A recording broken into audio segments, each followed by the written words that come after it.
Hi, my name is Anna Wegman, and today I will be presenting on the difficulty of single-source caretaking for Alzheimer's patients from my point of view, the granddaughter of an Alzheimer's patient who lives with me.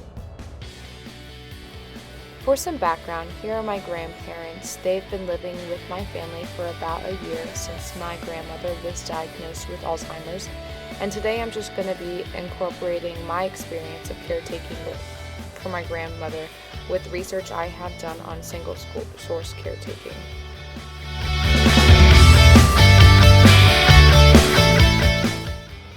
One difficulty of single-source caretaking is the burden it places on families. Families have other responsibilities and commitments, and when they have these in addition to caretaking, it can cause a strained life and individual in general.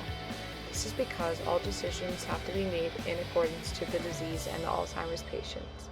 I can attest to this because my family always needs to take my grandmother into thought when making decisions, and the disease can even prevent us from doing certain things.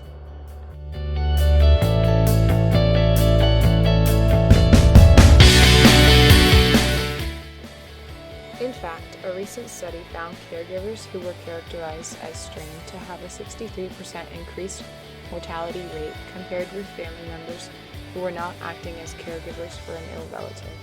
Also, Alzheimer's disease is a substantial public health burden because patients are disabled and dependent on others for care for a substantial portion of the disease. This shows a mental and physical strain on family members. This strain could be relieved if the individual with Alzheimer's is cared for through multiple sources. Other sources of care could be adult daycares, live-in nurses, nursing homes, and care facilities. Another difficulty of single-source caretaking is the barriers that divide Alzheimer's patients from caregivers. These barriers can be communication, changes in personality, confusion, and loss of memory. Each of these are changes that come with the Alzheimer's disease and can prevent patients from receiving the care they need. None of the functions that caregivers help their patients to perform can be done easily without communication. The loss of the ability to understand others and to be understood is devastating for patients and can make management of the disease frustrating and difficult for both patients and caregivers.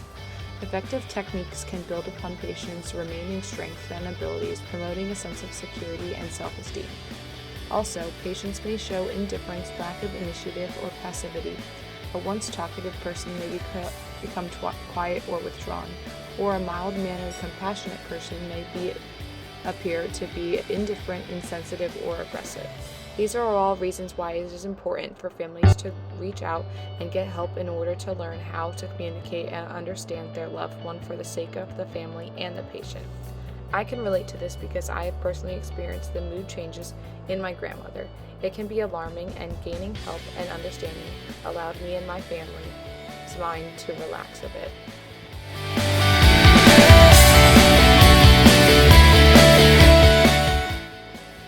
Another difficulty in single-source caretaking is gaining access to appropriate and good care for families. Oftentimes, there are many obstacles when attempting to get testing and medication for patients. This is something my family experienced as we were trying to get my grandmother tested for Alzheimer's and get her the medication that she needed. If patients are placed in caregiving facilities, it's important that organizational support and awareness is needed to enable nursing staff to devote personal attention and to establish meaningful care relationships. Alzheimer's patients are quick to forget people, and if they are able to recognize a face in a new environment, life at the caregiving facility will be much easier. Continuing with getting adequate additional care for patients, diagnosis in the MCI phase rather than the dementia phase, or not at all, could save approximately $7 trillion in medical and long-term care costs. The challenges that families face in getting their loved one diagnosed cost them a lot of money that could be saved if adequate additional care were standard for Alzheimer's patients.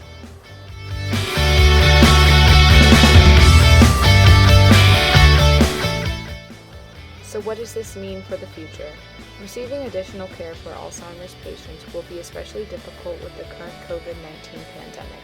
Mortality from COVID-19 is extremely high in patients with dementia due to advanced age comorbidities and difficulty complying with safeguarding procedures such as wearing masks, hand washing, and social distancing.